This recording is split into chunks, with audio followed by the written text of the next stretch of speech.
All right, we are live. I think MJ's trying to figure it out still yet, but hopefully he can get on. But we got Kevin and Dr. Leslie here.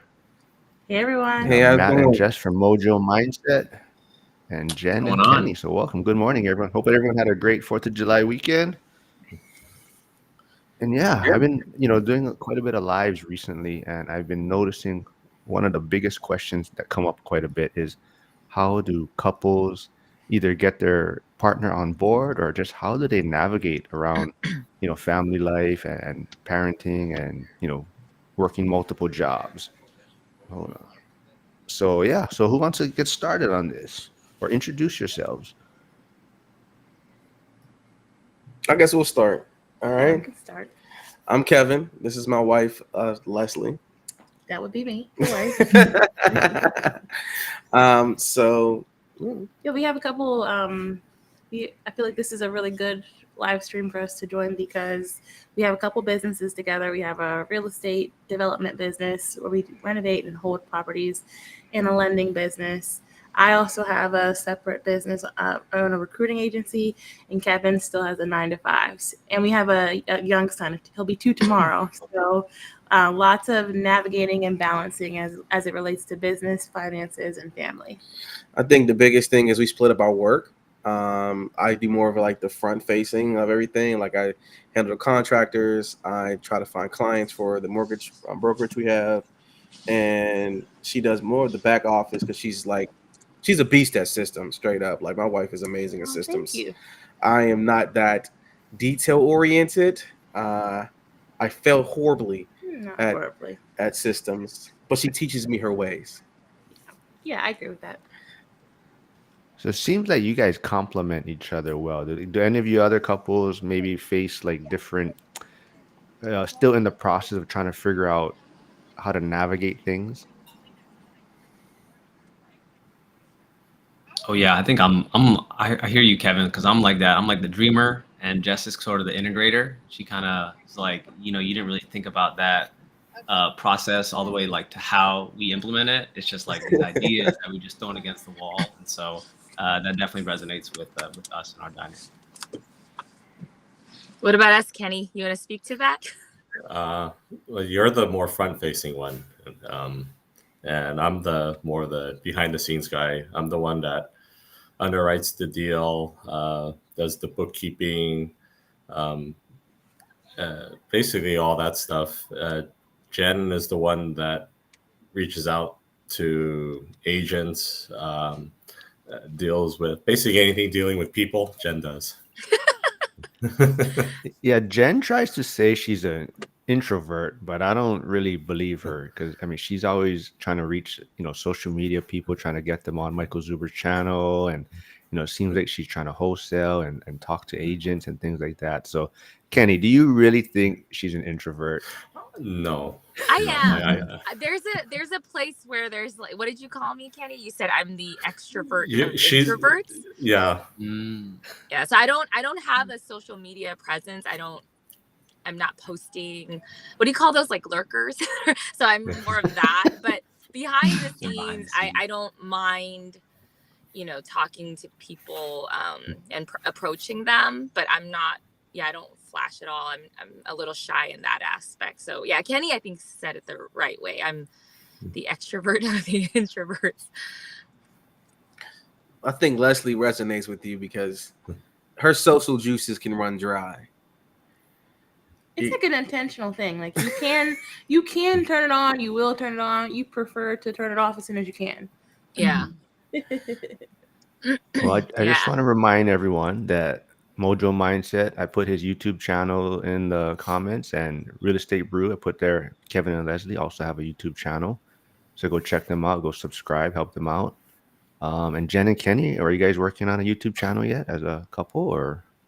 Not No. not quite there. I hope to do something maybe before the end of the year. Like I was telling Mark that I did a little bit. I just decided to video us like on a random Friday morning after I dropped off the kids. More so to like document because one thing I fear is that we'll get older and busier and we'll forget. And I would love to look back, you know, even a year later and say, oh my God, you know, how did that deal come about? You know, what did I do? What did Kenny do? What did we learn from it? And then share that with our 2 girls later on. So on a random Friday, I just said, hey, Kenny, let's just tape this and just keep it. And if we decide to make it public, let's do it. But if not, you know, we'll have that, right? At least on our hard drive or something. That was funny, right, Kenny? That was hilarious. It was a lot of awkward moments of and looking at each other. Yes. Blank stares. Just gotta get started. I mean, like, that's we're not all it gonna really publish is. that guy. I mean, like Kevin and Leslie, their YouTube channel, they're super smooth and they kind of work really well together. So I love what they're doing out there. I mean, Thank so you. yeah, and you also have another YouTube channel, also, right? Yeah, with my best friend, we do movie reviews. It's called Real Life Reviews. We're kind of behind because I've been so busy with real estate and just life, as my pastor said yesterday, life be life, and so yeah, as our pastor said, yeah, so yeah. I love that. So- And Leslie, you also came up, during our interview that I had you on. You folks, you had a kind of a way to describe, like why you guys are doing this. Do you remember kind of the term that you like to refer to this kind of financial path that you're putting yourselves on? Yeah, the term is occupational freedom. So just the ability to do the kind of work that we want to do, that we're passionate about, but also having the freedom to do it when we want to do it. So still being able to travel, vacation, spend as much time with our little guy as we can, all the things. Is that kind of the rest of your folks' whys also? Is like occupational freedom? I think so. Well, it's kind of a different mindset for Matt and I, since we're both in the Coast Guard, so we've kind of signed away many years of our life, which it's important work that we do and it's fun, but it's definitely a commitment for us. So we're hoping to kind of use that to set a solid foundation for ourselves, and then maybe like 15 years down the line when we hit our 20 years retirement, then that kind of opens up a whole world for us. So right now we're kind of in the phase of like just working kind of really hard and trying to set that foundation. Well, thank you for your service, by the way. Thank you for your service. Thank I you. appreciate Yes, that. thank you. We appreciate that. All Yes, right, you- he got his camera working, so MJ's jumping in to help me out here. What's up, MJ? What's up, Mark? Can you hear me? Yep, I can hear you now, man. Okay, perfect. Cool. And just wanted to say, Homes and Hustle, Sierra has stopped by. I don't know if Matt, I can't tell. Or Matt, are you wearing the shirt right now? Oh, this Is she made? about to go to the gym here, so it's a workout shirt. Oh, okay. Same, But same. thanks, Sierra. I put your YouTube channel in the comments, and Janitor on Fire also stopped by. So go check out his YouTube channel, Postal Nerds. He's doing some cool stuff out there, showing different post office. He's going to be retiring from the post office pretty soon, but he's showing like smaller post offices around the country. So go check him out. But yeah. So yeah, let's see where were we at right now. So actually, I don't know who wants to take this, but like, how did you folks? Were you guys all investing before you guys, became married or coupled, or how was you guys investing before all of this? We were not investing. Not at all. Not at all. We were working the regular 9 to 5. My wife is super dope, right? So I always have these dreams or visions or ideas, and I just throw them out there. And then somehow Leslie just catches them and just says oh, we're gonna figure this out and make it happen. And one day I was like, either I'm gonna get a second. We were pregnant with our son Trip, and we're looking at how much daycare costs in Pittsburgh. It's well, how much is it? How much you paying? I think now for infants it's $1,800 a month. $1,800 a month. Oh wow. And we're like, okay, either I'm going to get a second job or we're going to get in real estate. And then Leslie was like, we're going to get in real estate basically. And then she started looking up. We had scheduled a conversation with an investor, great guy. And he just told us certain words like private money, hard money, and they start throwing these things out there. And we were like, we have no idea what hard money is or private money. So Leslie, being who she is, she starts looking on YouTube and she finds April Crossley, who's our coach. And she's talking about private money. And then we just it just ballooned from there. And that's kind of how it started for us. A lot of bumps in the roads, as you know, when you start off investing. Maybe we should thank the cost of childcare for our rationale for getting into investing. Yeah. That's it. That's silver lining, right? Yeah, Yeah. that's the reason. Our little guy's at daycare today. He's happy as a lark, as they would say back in the day, and yeah. Yeah. So Yeah, I MJ, do you don't. have any questions for them? I mean, I know. Are you? So I forget. Do you have a girlfriend? Are you married? I have a girlfriend. I'm not married yet.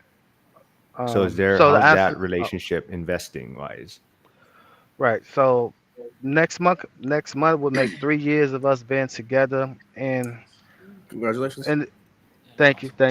In the beginning, we do our walks in the park and stuff like that. And we talk about our goals in the next 2 to 5 years and stuff. And it's like, what you want to do? Oh, I want a duplex. I want this and that. But it was just like a general conversation. And for us to get there, it was like, it's crazy how we like subconsciously manifested that into reality. But in the beginning, we wasn't investing. Throughout the relationship, I end up, getting my property. She got a single family home, and so yeah. So what do you guys think the biggest struggle is? Is it like how do you guys make investment decisions together? Um, well, so I look at the deals. I pretty much, figure out the rents in the area so I can know how much or up until what amount I can will want to get pre-approved for example, right? So I know within this zip code, if this a duplex for 315,000 and the rent is this much, then it's not a good deal. So me just knowing the numbers up front and kind of explaining, and she like, well, I mean, she just listens, she open, and she do more because she a property manager in her 9 to 5, so she know how to manage the property overall. So it's a good balance for me, like getting the deals, figuring out the numbers, and like once I get the property or deal, she can get like the contractors, the HVAC guys, plumbers, stuff like that because she contract them throughout the properties she's managing through her 9 to 5. So that's the balance we got. I love that. Yeah. I think that's super helpful in a relationship. I mean, being on the same path. I mean, so like Kenny and Jen, like how do you guys balance like investing and lifestyle? Like for example, right now you guys are in two different places, right? I think it's hard. Yeah. It's super hard. Like I just dropped off 2 girls at different camps for the summer, and then now I'm taking this at the parking lot. Then I have to go to work after, and sometimes there's deals, and Kenny needs to like step aside from like we're both just W-2 workers. He'll have to take his meeting or not pick up on for a wholesaler, right, Kenny, and or Yeah. contractors, and then take a step outside for a little bit and talk to them. So I don't know if Kenny, if you want to speak to that. For me, it's hard to balance everything with work and kids and trying to like get enough rest, but then also do the daily work. And then there's, my parents are older and all that has been a struggle. So for me, Zuber just said like there's 4 stages. I feel like we're a little bit older, but we're still in that stage 2 grind mode. So we've extended, how he was like, he just talked to it with Dion, right? And Lumberjack, like you can extend it or shorten it, but you want to have stage 3 the longest. I feel like we've just by not having the financial knowledge we've extended stage 2 past what we probably wanted to or could have, but we're there. So for me, I just keep on reminding myself this is grind mode to get to stage 3. So that's kind of where I stand. I feel like we focused on just the career path, right? So we're not entrepreneurs. Kenny will say that through and through. We're W-2. And before Zuber, we also thought that was wrong and that's not okay. So we totally relate to Zuber because he just admits that he's a W-2 and that's okay. And you haven't heard that for many, many years, right? So finally, okay, we're W-2 workers, it's okay. And so take advantage of that. But we always thought the W-2 path was the way to success and financial freedom up till maybe just a couple of years ago, right? So we never, focused on real estate or even like stocks, I would say. I mean, Kenny 10 years ago told me, when I would say like, what's his goals and what does he want to do? He would say he wants 10 homes by the time he retires. I remember saying that, right, Kenny? Yeah. But I wasn't smart enough and I was like, oh, okay, great, good for you. We have a lot of time. I wasn't smart enough to say, what will it take to get there? So my biggest regret or lesson is that I gotta pay attention to Kenny more, because when he says stuff, maybe it means something, and I shouldn't ignore it and say okay and go back to, watching reality TV or something like that. Like, I just didn't focus on the right thing. I always thought like the career and the corporate ladder would be the way to success, and I focused a lot, like over a decade, trying to get there, but not understanding what real financial freedom is and how to get there. I don't know, Kenny, did you want to speak to that? I mean, as far as balance, I guess balance and kind of what we did wrong and where you think we're at. The balance, it is tough. Balancing busy W-2 and having to do when issues in real estate come up, those are tough. I think what ends up giving is a lot of sleep. So I know I'm perpetually tired, but it is grind mode stage. So in the end, it should be worth it. Yeah, that's why I was getting a lot of shit on the live yesterday, because they said I just sleep at the firehouse, and I think MJ was one of the guys giving me shit about it. But yeah, I do get a lot of time to rest at the firehouse, and I do get a lot of work done, so that does help. But I know it's a struggle. So even like Matt and Jess, how do you guys balance? If you guys separate, like you said in the beginning, right? Military wise, you guys are living in two different areas, right? Mm-hmm. Yeah, we've been married for 5 years now, but we've only been living together in the same house for about a year. And I think, we started, when we first got married, we had to fly to see each other. And at that point we didn't have any finances or anything combined. So I think it just took over time in our life. I mean, it constantly, is changing. Every few years we move to a different spot. There's different assignments, different duty schedules. We don't have kids or anything, so we hope to soon. But I imagine that will add another, kind of chaos into the mix. But we are always just try to be as adaptable as we can, and we really work together to identify like maybe what we need at that moment, even like week by week or day by day. And it's always just like a partnership. Like, I don't feel like, we kind of do have defined roles a bit, but we also like share equally. Like, we'll pick up where the other one is maybe busy or is working late or something like that. So but it's taken like over time and consistently developing over time and trying to be adaptable.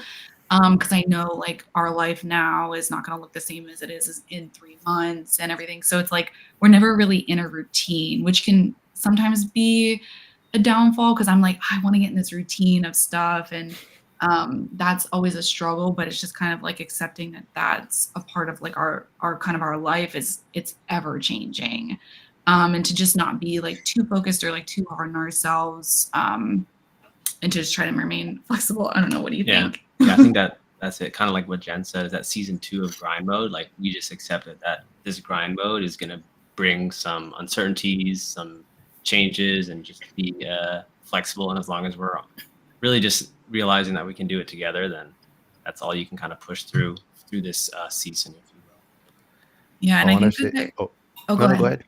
Oh, I just think that it also just comes down to like, just classic like communication and trust that you have to have. Like, we try to talk about everything, and like trust. Like, you just got to trust that your partner is going to be, and I think that goes down to like what are your goals and what are you like, what are your values? How do you want to live your life? I think that Matt and I, like, since we've been living together just this past year, I really talked about like, you know, how do we want to live like our day to day, or what values do we have? I think that we've tried to like simplify our life a lot, and take away a lot of like the unnecessary things that are just burdensome to us, like even just like clutter, I think, or having things, you know, whatever is going to take like mentally, like a mental pull away from us, so we can kind of just kind of relaxes the situation for us and makes us a little bit more able to be like flexible and adaptable.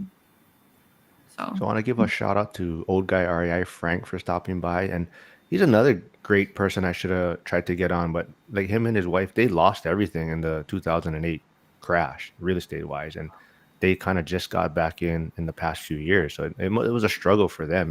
Basically they filed bankruptcy, and yeah, they lost everything. It must have been a struggle to even convince her to want to do this again.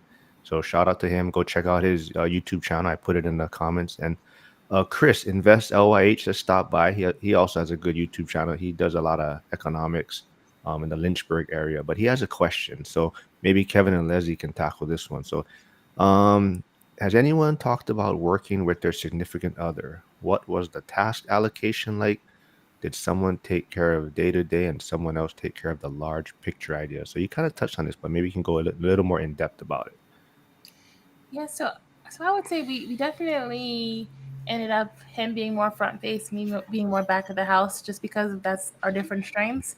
But I would say even more important than the task allocation is to make sure that there's flexibility there, because life still happens. People still get sick, people still get overwhelmed, stressed. So I think, even though Kevin handles the contractor pieces, if he's having a tough time with the contractor or just having a really busy week, being able to say, okay, how can I step in, and vice versa. I think that flexibility is really key. In communicating when you're struggling and you need somebody to step in, your partner to step in and help you. It might even be more powerful than the task allocation. Like she's like the boogeyman when it comes to contractors. What? So like literally she's the money person. So I'm like, well, Leslie said this is what we have. I think what he meant to say is good cop, bad There you cop. go. She's the Boogeyman. boogeyman. She's like, man, I'd be like, man, I don't know, man. I gotta talk to my wife, talk to my left. You ever had that situation when people knock on the door or they try to sell something? You always like, I gotta talk to my wife. Same situation in real estate with us. MJ, you taking notes, MJ? MJ, you taking notes on this? Yes, sir. I'm all ears. Keep going. Yeah, man. That's how we operate a little bit. And like she said, life happens, right? We actually lost our daughter in March of this year, and so I had to take more of like the talking to our lenders, right? I typically don't do that, where Leslie does that more often than I do, right? She handles that part, but because we had experienced a loss, I had to step in and at least be able to handle that piece of the communication, right? So like even if your partner handles parts of the business, you want to be as involved as much as possible, even if may not be saying anything. You want to be able to at least be able to have conversations that may need to be had if something happens where unexpected things happen, right? Mm-hmm. So like you said, be flexible and respect each other's boundaries, like seriously. And also one thing I always say this is like, when you work in the business with your spouse, it's so easy to get consumed with just business only. Me and Leslie make an active, conscious decision to make date night every Friday, right? Just put our son to sleep. He got a great bed schedule. Put him to bed, whether that's me and her just getting quality time or getting somebody to watch our son, whatever we do, because we want to make sure that we still date each other. And this is not just my coworker, my business partner, or my coworker, right? So I have one more thing just to add to that. Since Kevin mentioned the loss of our daughter, we got into couples counseling just naturally because that was a tough thing to process, a lot of grief. But I will say that I would actually recommend couples therapy for any spouse, girlfriend, boyfriend, whatever it is, in general with your business partners, because we've been able to talk about so much stuff about our business and just help facilitating like frustrations and better communication plans. So I think if you have the means and the capacity to engage in that kind of thing, do it. we kind of tapped into this question: how do we set boundaries and separate work from personal life? We cut off, like literally. We'll just say we're done. Like last week, Leslie had a conversation with her therapist. His therapist is like, "I think you need to take a week off. Rest of the week off to spend the time with our son. He's home from daycare." And I was like, "Cool, babe, I'll handle it." So that's kind of how we operate. We set hard deadlines. We allot certain time. We have multiple businesses, so when Leslie gets up in the morning, she has X amount of hours for Salty Careers, X amount of hours for our mortgage brokerage, 3 Acres Funding, X amount of hours for Inc. Real Estates. So like that's what she does. And then once our son comes home, we might handle a few conversations, but it's pretty much done. And we might have to circle back at night, but we do try to have like some dedicated time to specific things throughout the day. Yeah. MJ, did you see the video like Jen was talking about the four phases, like Zuber's talking about the four phases kind of life or the path? Um, I, I see a lot of videos of Zuber, Lumberjack, Dion, you. What was the phases exactly? What could somebody kind of give me like a mini recap of the four phases exactly? So it's kind of like your the first phase is you're born and you have your 18 years under your parents, and then the second phase is kind of that work hustle phase, the grind. Then the third phase is kind of that try to get to that retirement or financial freedom phase, and then the last phase is kind of when almost like someone else is taking care of you in a sense, where you're at that age where you need some help. But Lumberjack made a great point that he feels that there's a phase missing in there. And it's almost like that 1.5 phase of, after that first 18 years. And then before you really get into that hustle mindset or grind, there's that screw around phase in a sense where it's just like, you're trying to you're goofing around, buying the new toy, the new item, spending all your money. I mean, is that kind of maybe the path that you saw yourself? Because I definitely went down that path. I mean, and then that even prevented like even getting into like relationships, like long-term relationships, right? You're just spending a lot of money, having fun, partying. I mean, has that been a struggle for yourself? It was a struggle for me because before, like I told you, I kind of my whole how I got into real estate was because I had a gambling problem. I was spending 5, 6 thousand at a time, losing it. 2, 3 hours. So I make decent money. I get paid every week. So I just said it got to be another way I could allocate my money. I didn't like the stock market because it reminded me of gambling, and I needed an asset class to where it was kind of illiquid almost. Real estate, you put your money there and it's there. You gotta have good credit to pull it out. You gotta have money to sometimes pull it out. So I figured this more of my leech as far as real estate. To simply answer your question, Mark, yeah, it was a time. I mean, you see $5, 6 thousand go down the drain in 30 minutes of a game. Yeah, that's tough, right? So, I had to change it up, and I did have I'm gonna say maybe a year and a half, 2 years, to when I just caught on and just, was real with myself, and it just said like I can't continue to do this. I make good money. I don't need to be gambling my money every single week or every. I don't want this to determine my future because it was getting bad. So, I stayed disciplined and dove into the real estate because it was a e-liquid asset,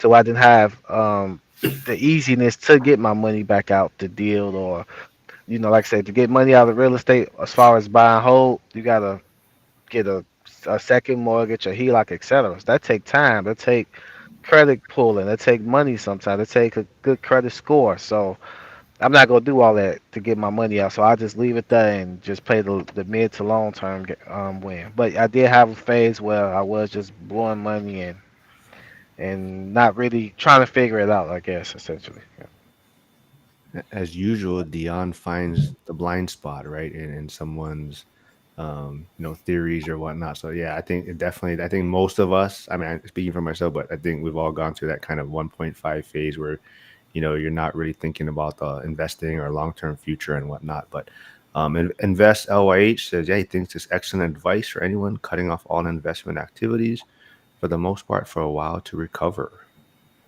Yeah. What about you, Matt and Jess? Do you guys, travel? I mean, how do you guys get away from things?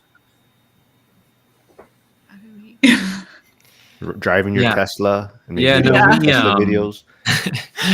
no, well, I think for us too, it's like you said, like, that season, that grind season, like, I think if you look back and people that have, I guess, quote unquote made it, right, like they kind of look back like, I wish I could have appreciated some of those moments or appreciated the journey. And so I think it's easy to maybe feel a little bit guilty to splurge and travel, but I think everything is in excess or in moderation, so to speak. So like for us, it could be visiting family, traveling back home, going to like Orlando, or like, Jess's sister just moved out to Seattle. So like there might be an opportunity for us to, hey, maybe take a week, travel to Seattle, explore and kind of be present in a different area to maybe reset, if you will. So well, speaking about the traveling piece, like we're not that big of a travel people. I don't know. It just seems exhausting to me. I don't know if anybody else is Jen, the what is same. going on, Jen? Oh, My kid's doctor called me like in the middle of it. Now I don't know. Ken's trying to text me That's to all tell me right. which way. We're live. I'm- Oh, You just yeah. roll Am with I it. upside down now or right side Yeah, up you're or sideways? sideways Or now. You're that's just like sideways. literally what my brain is right now. Everybody just everybody lean their head to the right. We'll be good. Yeah. Okay, I'm gonna take myself off. Okay. But here, so Kevin, as you guys talked about, couples therapy and whatnot. But here's another good question. If anyone else has some suggestion, but what strategies do you use to manage disagreements or differing opinions? Tabling them. We table conversations if we don't agree. And my dad always taught me something so simplistic, especially when it comes to like buying property. He said, if you have peace about a decision, you make the decision. And if me and Leslie don't have peace about a property or a decision, we don't make it. Yeah. So if it's one of us don't have peace in that agreement, we just walk away. And that was one of the biggest advice that my dad gave me that helped us, especially when we were buying our own personal home. There's like 3 properties she loved. Like she would ready to walk in the door, put everything aside. And I was like, babe, I don't got peace about it. And every time it was a major issue with the property. Yeah. So we kind of bring that into our real estate business as well. And I do think that the tabling strategy is a great one to use. Just saying, hey, I can't talk about this right now. Let's table it for later. But then the other person also being willing to actually talk about it. Like, okay, you can't talk about it now. When can we circle back to this conversation today? That's really helpful. Kenny, what about you folks? Do you guys have any recommendations or advice? Like Trade Better 99, thanks for stopping by, Harrison. So he'll be on his first live with us on Wednesday. But his question is, how do you resolve table investment disagreements? Yeah, for us, when it comes to acquisition parts, we both need to agree 100%. If one of us has any doubts or just doesn't feel like this property is the right one, we just don't do that deal. When it comes to, I think that's pretty much where most of any disagreements we have. When it comes to like operational thing, I think the person whose main role is to do that will probably have a more weight in terms of their opinion, since they're the ones, mainly operating in that field. Like, for example, if there's anything with contractor facing, Jen's usually talks to the contractor. Since she's the one talking to them, she'll have more weight on, what to do with that. But overall, it's just communication. Listen to each other's sides and figure out from there. You got to work as a team. I love that. MJ, you If got any Kenny- questions for them? Oh, go, Jen. I was gonna say, if Kenny talks to the contractor, words might come out that are not appropriate for kids. So I try to. That's true. I try to keep him away from that. Like I feel like I'm better at just talking with them, and I won't get upset. I think Kenny's patience will be very short, and you know, my kids might learn inappropriate words a little bit too early in life.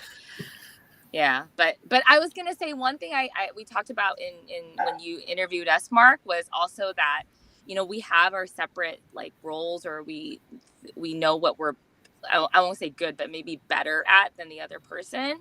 But there's also a place where, you know, if you need help to ask for it.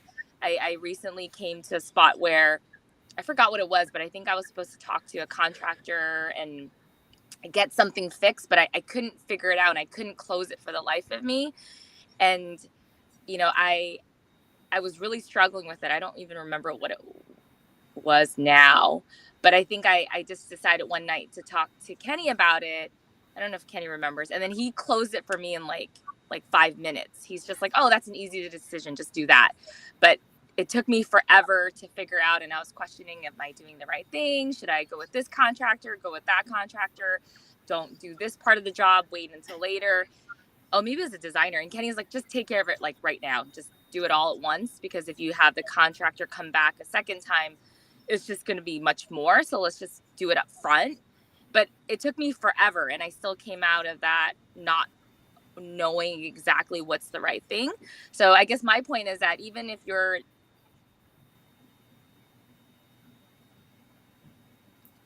Maybe she got a call from the doctor again. What about you, MJ? Am I still Any there? question? Keep Oh, calling now me. you are. Yeah. Oh, she did. See, she got a call. MJ, any questions for them? No, they pretty much explained it kind of good. No, no questions at the moment. I was just gonna mention, me and my girlfriend, like I said, I do a good job as finding the property. She do a good job after I acquire the property to find the people to like fix things that go on within the property. But I do admire and value a woman's opinion on certain things, on everything essentially. But on the real estate side, it's like they look at things differently. Obviously, feminine, motherly, and things of that nature. Something we might overlook as men. We might just be just looking at profit, profit, profit. And say like, no, look at this, look at that. This might be uncomfortable, unsafe for a single mother, and it's just like that's needed. That man and woman balance in opinions on real estate in general. So I think me and my girl do a good job at that, and we might kind of disagree on like tenants. You know, she see tenants every day, all day. She understand more of the regulations in the city of Chicago. It's more of a tenant-friendly city, so she understand. Look, you want to get a good quality tenant up front. This person got a yellow flag. Why risk it? Why risk it? Wait, wait, wait, wait. And I'm like, well, we can maybe overlook this. She's like, no, I think this play out, and you know. But I just really value woman's opinion about real estate for sure. Sounds like a keeper, man. We got some great questions coming in. So Matt and Jess maybe can. So from Invest LYH, he says, great answers. What is the risk tolerance for each, and how often do you discuss each other's strengths? Oh, risk tolerance. Well, I think for our relationship is like I'm like when we just started, I was like, you know, mid like early 20s talking about investing, and I was like off the charts risky, right? Like I was like, yeah, like this is you know, this is gonna be a great idea. And then like obviously Jess is like kind of talking us down, like more methodical, analytical. Hey, like, you know, like let's talk about it. Let's look at that step. So there's certainly times where Jess is the one to kind of mellow us out. Cause I'm like, I get super excited about ideas and then I'm just like, go, go, go. But for her to maybe be that good conscience in terms of like taking a step back, reevaluating things, I think that's definitely helped us in our relationship. Yeah, and I didn't quite understand. I think this is like, I mean, this was early on, kind of when we first got married. We were, I don't even know what prompt, like this, just talk about like risk, like what does risk really mean? And I don't think that I really understood it. Like Matt always said, like, you know, high risk, high reward, blah, blah, blah. And I was just like, I don't know what that means. But it's like, you know, I kind of saw it in action a few different times. And I think it didn't always pan out the way that Matt thought it would. And I think that was kind of a realization for both of us, where Matt was like, okay, maybe, you know, I kind of want to scale it back a little bit. Like you know, and he was kind of at that point making decisions. This was like kind of early on, but it didn't involve me.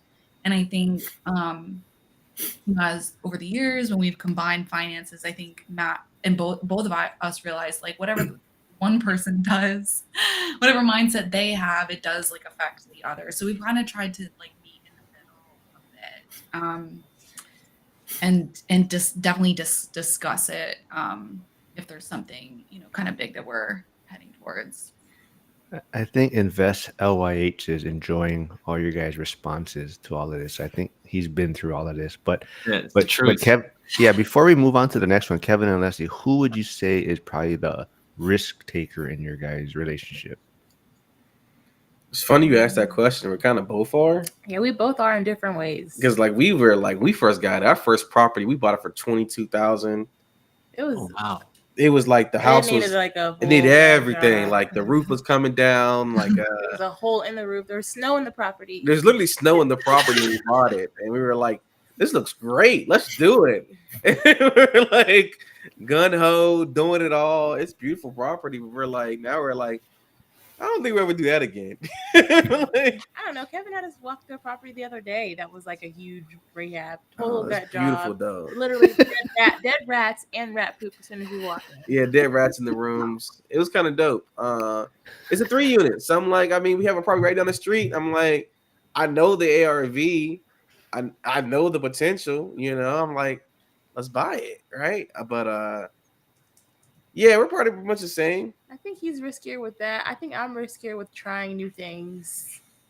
I'm just wanting to try even little things like let's try to do this part of the rehab ourselves. There's YouTube. We can call our friend Felix. And he's like, no way. I don't know. I can't do that. So I think it balances, but I think we're both risky in different ways. Because my dad's a carpenter, right? So like I've done the work with him, and I understand. Like in my mind, I'm like, I know this is gonna be a lot more than what we think. My dad's a 30-year carpenter journeyman, and I'm like, every time I remember 9 years old working a property with him, and he opens the walls, he's like, "Oh, we opened a can of worms, son."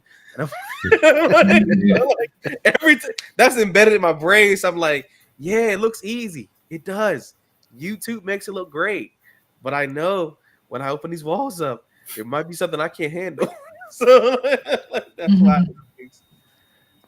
All right, so Trade Better 99 asks not to start any fights. Are there any triggers that you try to avoid disagreements? Mine is going to Mrs. Trade Better, but half of an idea. I want to kind of still comment on the last question real quick.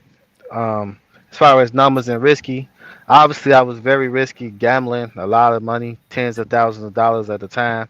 However, transitioning to real estate, even to put 15-20,000 for down payment closing costs is risky, not knowing your potential return on investment for the first 1 or 2 properties because you really don't know what you're doing.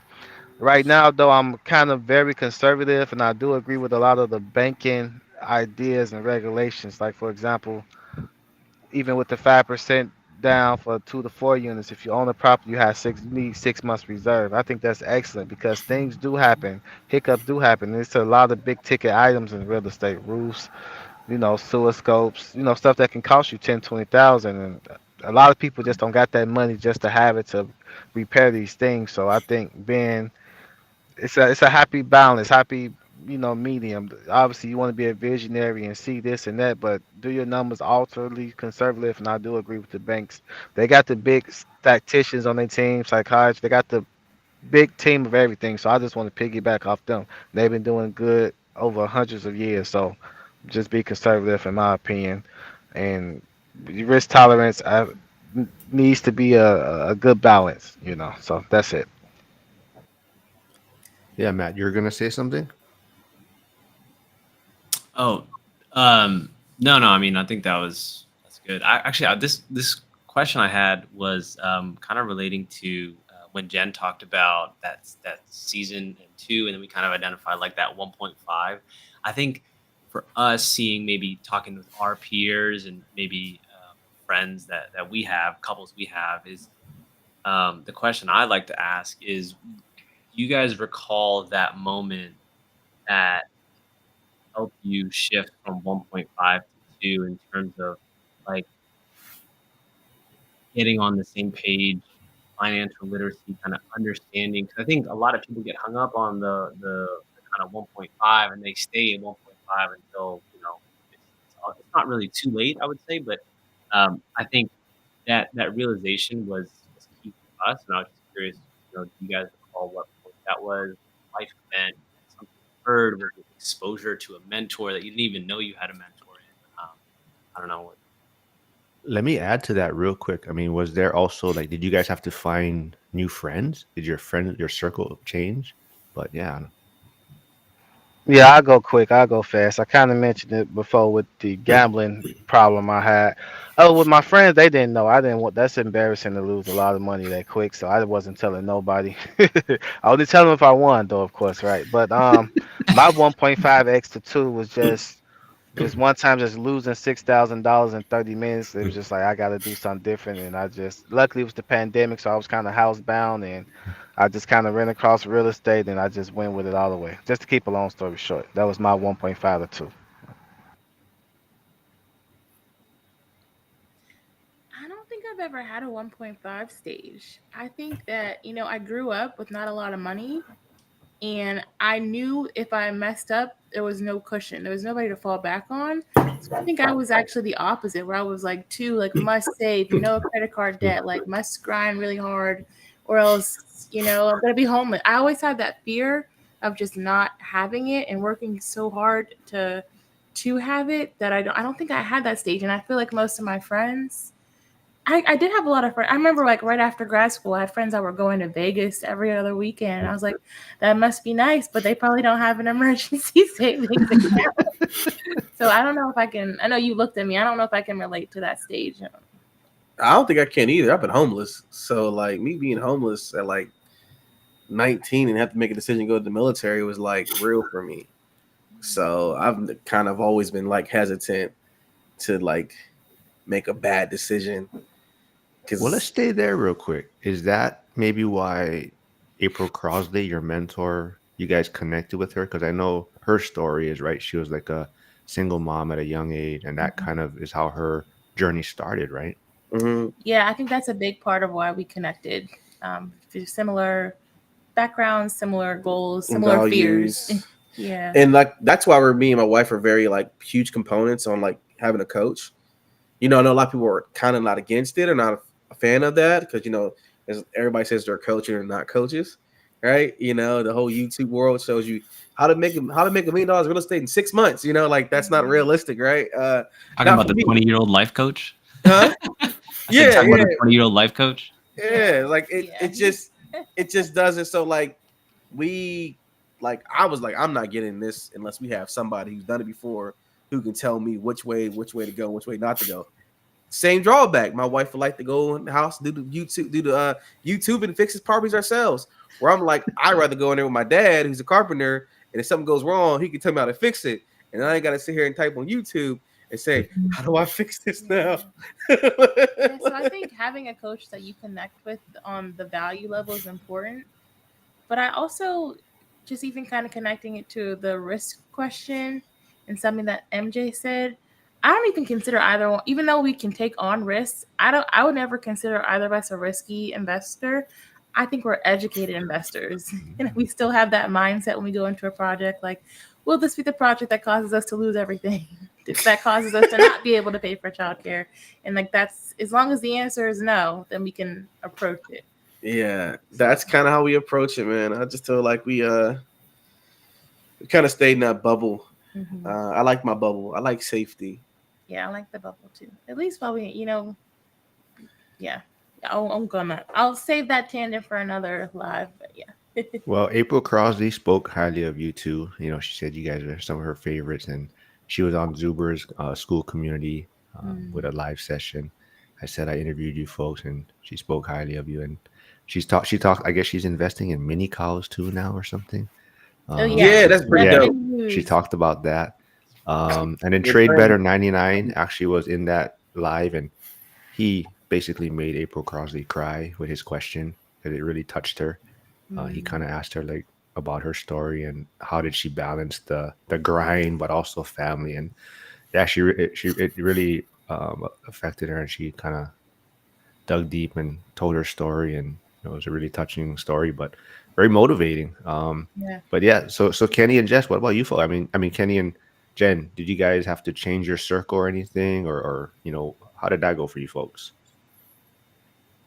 We haven't really changed our circle. I think after having kids, I mean, we rarely see our friends, so I think that kind of helped. We don't have a life now.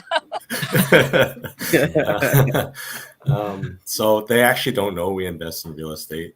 At least most don't. I think a couple of Jen's friends know, but none of my friends know. But again, I haven't really had time to really hang out with them or really, have real conversations with them. So I think that's probably one of the big things. Why? Yeah, I feel like we've added, right? My Yeah. friends know a little bit. I mean, I sometimes I feel like it's a mindset thing, right? When you say too much, you're kind of like flaunting, and I don't like to talk about it when I'm not quote unquote successful yet. Like, why are you bringing this up to me here? And then I fail. I think that's kind of my own kind of mind just playing tricks on me. But if they ask and we talk about real estate, I don't mind bringing it up or talking about it, but I never initiate it because I always think you say it and then you're going to fail. Like, why did you even do that to yourself? So again, I think that's just my own mind, but they're not interested and that's fine. So I just leave it out there. Like, if you ever want to talk about it, like I would love to talk to you about it, but if you're not ready, then that's fine. So I feel like I've added to my network. So this year has been a lot of making myself and Kenny uncomfortable by going to meetups and adding to our circles. So I feel like we've done that.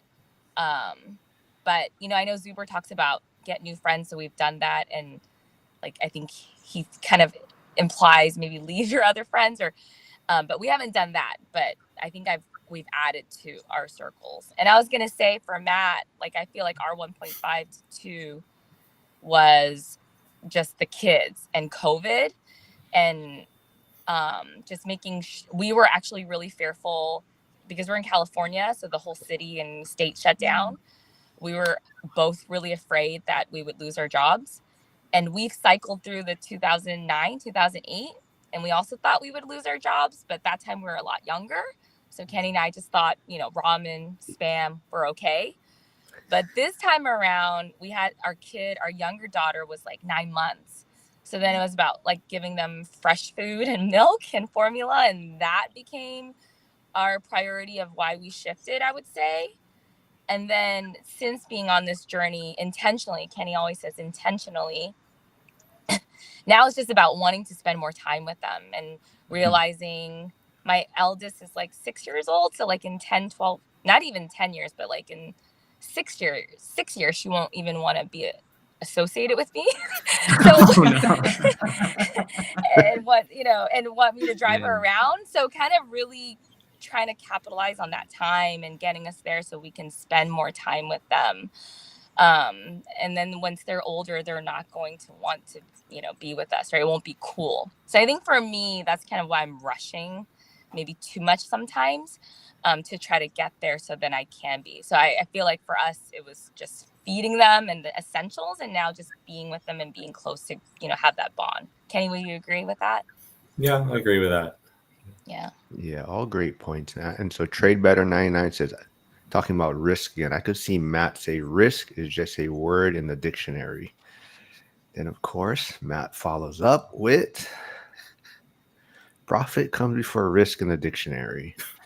So, I like that. but Jen and Kenny, you guys are actually the opposite, right? Because it seems like, Jen, you are the risk taker, right? I believe. Yes, I'm more risky, and Kenny grounds me to make sure I don't lose everything in the household. So yes, that's worked out really well. I just throw ideas at him. I throw opportunities at him. And then if he says no, I trust him. Sometimes I'm like, are you sure? Like 10 times. But at the end of the day, he holds firm. So I'm really thankful I have that to make sure. And I know that, right, in our formula, I know he's the one that says no, and I need to respect that. And if I can't convince him afterwards, then I kind of take a step back. So I'm really grateful that I have that in the partnership. Otherwise, I think I would get myself in a lot of trouble. Yeah. Kenny, you have nice things to say about me? No. Yeah. You better, You're Kenny. She's like, silent, I'm waiting. so- I'm waiting for that laundry list. Come on. She's a What are great you lead gonna funnel. say? Yeah. But yeah, I think that balance has worked out. I mean, she's the one finding me pretty much all the leads for me to underwrite. So, and we've gotten a few.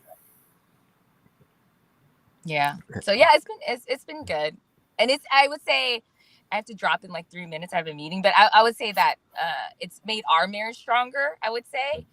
I mean, not that it wasn't before. I just feel like having that goal, that collective goal, and working together for it, while understanding our strengths and balancing life, I feel like has made our relationship stronger. And I don't even think we do date nights right now, Kenny, right? Our kids are so young, they just need us all the time.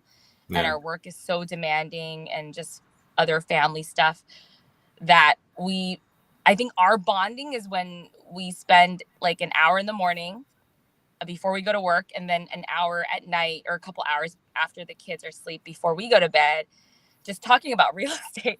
I think that's brought us together.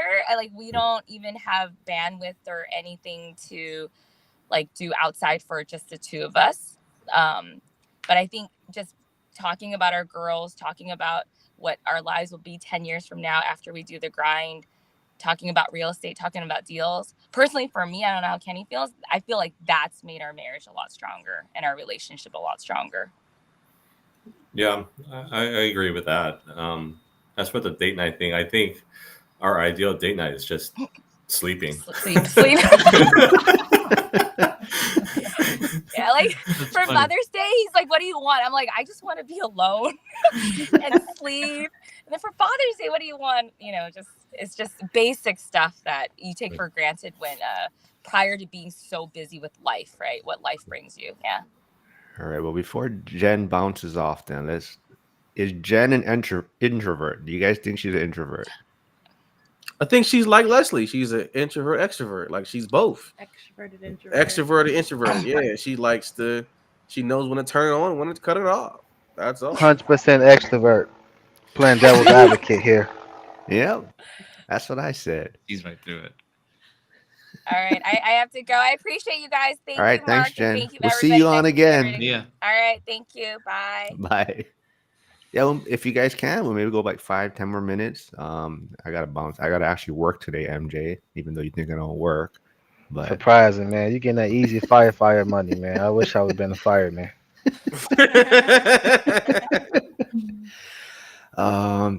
if Kevin and Leslie, if you're okay, I mean, I know, sorry, like we said, sorry about the loss of your daughter, but if you're okay talking about it, but I mean, have you had to deal with significant loss, and how did you support each other through? You guys kind of touched on it a little bit. Yeah, I mean, it was in March, so we're still working through it every single day. But I do think the therapy, like we mentioned, was very helpful, and just giving each other grace, but also like, I think that after like 2 weeks had passed and like we could breathe a little bit, we felt like we had to jump right back in, and like it was business as usual, because we had the mindset, okay, well, all of my income comes from our businesses, and we can't live off his income alone, so we just got to jump right in.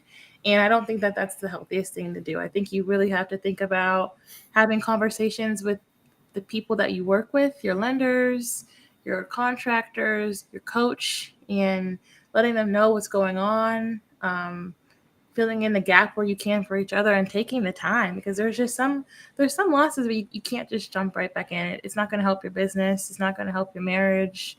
It's not going to help you individually. So I think, we talk about a lot of us being in the grind mode right now. So that's so hard to step out of, especially when it feels like you are dependent on it to sustain your livelihood. But if you can allow some space to step away from that during a time of loss, I think it ultimately helps with the healing. Yeah, and we had like I couldn't, I literally, my daughter passed on like Saturday, and I was talking about real estate at an event on Monday. Like And then the week after, we had to talk at an event 2 weeks later about real estate. Um, it was just more or less like we had to just really support each other. Um, I lost my mom when I was 13, right? So like I thought like losing my mom was the biggest death of my life, right? And then like losing my daughter was like even harder. And I had like I had to give my wife space because she carried our child and she was there and she experienced the loss way different than I did. So as a man, I had to kind of like put everything on my back and keep pushing, and like it was either do or die. Like at one point where like we had to get back to work because if not, our business could fail. Because like lenders, wanted answers. We got projects going over. The climate's changed from last year, right? Refinancing ain't as easy as it was last year, right? It's just things are all these different external factors are happening all at once, and then in the midst of all this, we lose our daughter. Dad was like, what? And then you're just like a matter of just prayer and just trusting whatever source you believe in, and it's like muddling through it and just trying to fight. One thing that's got us and taught me is like have grace for everybody, because you never know what's going on in someone's life. Because man, we're still battling. I'm not gonna tell you no lie. I'm not gonna fake the funk. Act like Still in it. we're still in it. We still battling. We're work. We got deals that are over. We got things happening, but we got to keep pushing to figure out how to continue our business and make it successful. And that's just real. Yeah, I think it just puts everything into perspective, and I think that's where the support comes in, and like you said, talking about things, and if you go to therapy if you need to, but it's just that foundation of support and being on the same page and being there for each other is super helpful. Yeah, maybe we'll just wrap things up soon. Maybe last question from Invest LYH. So I had him on my channel also, and we kind of came up with this term, the ego tax, where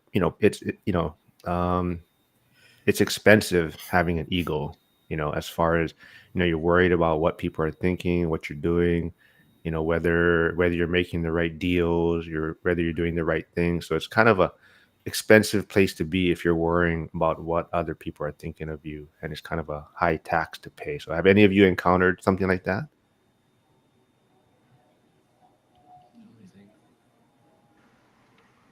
Ego tax? No, I have not. I'm pretty much a humble, conservative, not caring what people think type of guy. So I'm used to it. Um, I'm a really a delayed gratification type of person. I mean, I like say gambling taught me a lot of lessons. They sell you a dream essentially. They let you win $400-500 to take 4-5x that, and it's just like patience. Just it's no shortcuts in life, or it's more risk to that way. So I just look at like delayed gratification. All the microwavable instant success, I'm just not convinced about it or believe in it no more. So I just, walk the talk, and, even to see people that's successful and that's made it, that's like very like humble, and like a person like Thatch, and he don't, he wear a lot of hoodies and stuff to say mindset or whatever, and this guy, um, I believe he's a multimillionaire, Thatch from the Washington State area, whatever. Yeah, He got all these cars absolutely. and this that, Yeah. and he's very humble as far as his appearance and how he dressed per se. That just like really resonates with me. So yeah, yeah. And even like Lumberjack, Zuber, and Dion, they no real big like fly people as far as just like dressing wise. I'm referring to. So Well, until Lumberjack gets his Lamborghini, what is he looking for? I don't know. I think he should get a bigger car, something to sit up higher, Yeah. get Tacoma or something. I don't know. Yeah, for us, I think like kind of as we've grown and throughout this journey, we continue to grow and make mistakes and learn. I think we kind of step back and think, what do we prioritize? And I think for us, you know, prioritizing maybe that external validation might have taken a higher precedence, like just starting on and being very early putting ourselves out there, I think the more and more that we realize, like, they're not paying our mortgage, they're not paying the note, they're not paying the taxes, they're not, adding more income to our bottom line. So I think you prioritize and identify, what really moves the needle and what doesn't. And I think for us, that kind of helped us maybe get over that hump, because it is a, to say that we don't care what people think, I think is, there's a little bit that you care. And I'm sure as you get older and you mature and you grow up, you care less and less, I think, what people think. But I think it's just our nature in this social media age, and us growing up in a, maybe in a younger age, like that was just the thing. So Mhm. I'm sure you don't worry what anyone's, because you guys talk about your Tesla and you guys know you guys are going to get hate for that. And that's, Oh, so we I'm sure you just gotta, oh yes, people do have we that's welcome. strong opinions about see, Teslas. I know. I think that's kind of to echo what Matt's, or can I just add on it? I know that, yeah, people's opinions are just opinions, and you just gotta. I mean, this is something that I've struggled with, but just not letting them like influence you. Like, it's just like they don't have your best interest. So you just kind of have to be, solid in what you feel is right, and if you are, then you can't really like let anybody else's opinions. They don't matter so much, but it's hard, especially when people have negative stuff to say, and you just kind of have to let that Just rub that dirt off your shoulder. just roll off your back. Be like a duck. Yeah. well, Kenny, what about you? And then we'll let Kevin and Leslie finish things up with the question. Yeah, I don't think I've had it. I'm not as caring of what people think. Yeah, there's some degree of it, but I think ever since we started our real estate journey, I mean, our why was for the girls. So I think we've just been focusing on trying to get to our financial freedom just so we can spend more time with the girls. So I think everything else after that kind of, we don't, if it's not conducive to going towards our goal, we don't really care too much. All right, Kevin and Leslie, wrap us up. Ego tax. I don't think that we have a big ego in this business. I think, similar to what you just said, the main focus is obviously making sure we can care for our little guy and the future of our family. But I will say something that I think we both still need to work on. This is one thing our coach said: if something goes wrong in your business, it's always your fault. And I think whenever I'll speak for myself, I don't speak for you. I hold myself to a really high standard as to like communicating when there are issues and being conservative and throw in my numbers. And so it's hard for me sometimes to not want to blame the contractor or to not want to blame the property manager, but it is not my fault because it's our business. So no matter what, we're the ones that are being held accountable for that. So I will say that I think that can fit in the ego area, and that's a working thing I'm trying to work on. I need more coffee. Does that make sense? A working thing I'm working on. Yeah, so I guess that would be the ego tax right there. Basically when things go wrong in our business, checking ourselves and saying, hey, what did we do? What could we have done differently? Mhm. What did we do wrong? Where did we go wrong in our business? Where did we go wrong with this deal? Other than that, we don't typically have much of an ego. I think that kind of keeps our ego out in check is we've had deals go wrong. Real estate is humbling. Right? It is humbling. It don't matter how well you think you're doing. There will be a deal. There's going to be something. It's going to humble you. Somebody once told me, whatever will go wrong, whatever can go wrong, will go wrong.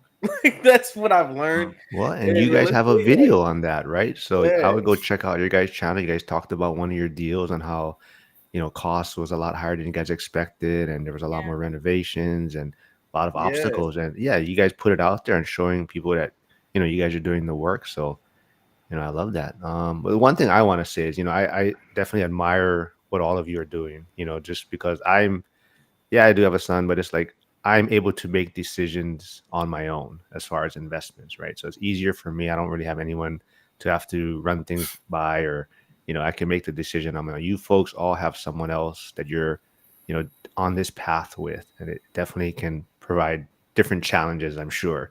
So I admire all the advice and recommendations you guys have and what you guys are doing. So I love it. And yeah, this was fun. And if anyone got any final thoughts before we wrap things up?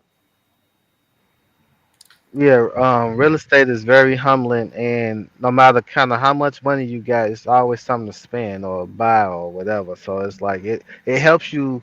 It pretty much mandate that you keep your finances in order too as well. Well said. Well said. Yeah. Well, thanks everyone for doing this. Thanks, Jess, for finally getting on. It was Yeah. fun. Yeah, thanks. Yeah, and then Thanks we'll for get having you us. and Matt together and do something together. And yeah, I'll keep having you folks back on if you guys want to do it. And I'll be Yeah. back Wednesday with Joel, Trade Better 99, and Curtis. Curtis gonna be back. PE turned RE. If you guys haven't checked out his now that's all about sacrifice. I don't know if you guys saw his YouTube video I posted, but he's a big dude. He's like 6'4". He played football, but he did a house hack and he was living in a 200 square foot little unit. Oh, He that's boarded up small. one of the rooms with some soundboard, and he had no shower in there, just a toilet. And he would shower at the gym, shower at the mom's house, shower at the girlfriend's house, and that's how he did his first house hack. And now he's on his second one, but he said he has a shower now, so he stepped up his The game. baby steps, baby Yeah, step right there. Yeah, That's but good. all right, Thanks thanks for having everyone for us. doing this, and we'll be back. All right. See Yeah. y'all. Thank Bye. you. Bye. Thank you.